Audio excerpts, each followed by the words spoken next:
Good morning, student. In theme 2, our next topic is a changing countryside. Countryside means village. Popular perceptions of kings. Perceptions means observation. What did subjects think about their rulers during 6th century BC to 6th century CE? Ordinary people rarely left accounts of their thoughts and experiences. Historians have tried to solve this problem by examining the story contained in the anthologies. Anthologies means collection of selected literary pieces, such as Jatakas and Panchtantras. These Jatakas and Panchtantras are the storybooks. Jatakas were written in the Pali language around the middle of the first millennium CE. One story, known as the Gantendu Jataka, described the plight of the subjects of a wicked king. These included elderly women and men, cultivators, herders, village boys, and even animals. When the king went in, disguised to find out what his subjects thought about him, each one of them cursed him for their miseries, complaining that they were attacked by robbers at night and by tax collectors during the day. To escape from this situation, people left their villages and went to live in the forest.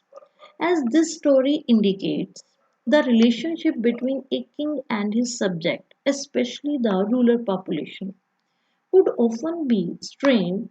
The kings frequently tried to fill their coffers, coffers means khajana, by demanding high taxes, and peasants particularly found such demands oppressive. Escaping into the forest remained an option as reflected in the Jataka story. Meanwhile, the other strategies aim at increasing the production to meet growing demand for taxes also came to be adopted. So on that time the people they will use the different type of the method to increasing their production. Here you see in this picture people use the different type of the tools, then they use the plowshare and the transplantation method. I will tell you one by one. The first one is the use of plow.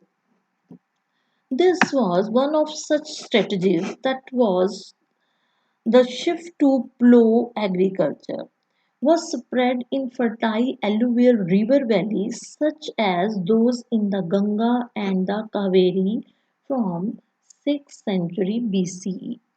Then the second method, the iron-tipped plowshare, was used to turn the alluvial soil in the area which had high rainfall. While some iron plowshare led to the growth in the agriculture productivity, its use was restricted to certain parts of the subcontinent. Cultivators in areas which were semi-arid, such as the parts of Punjab and Rajasthan, did not adopt it till the 12th century. Then the third method, as you see in the picture also, transplantation.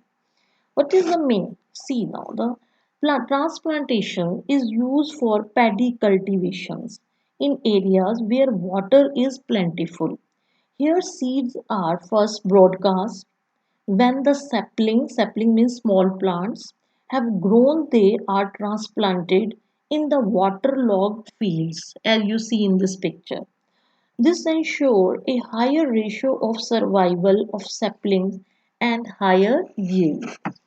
In some parts of the Ganga Valley, production of paddy was dramatically increased by the introduction of this transplantation method. Then the fourth techniques or the strategies they were used, the use of hope. The people, those who living in the hilly tracts in the northeastern and central parts of the subcontinent, practice hoe agriculture, which was much better suited to their terrain. Then the fifth point is use of irrigation.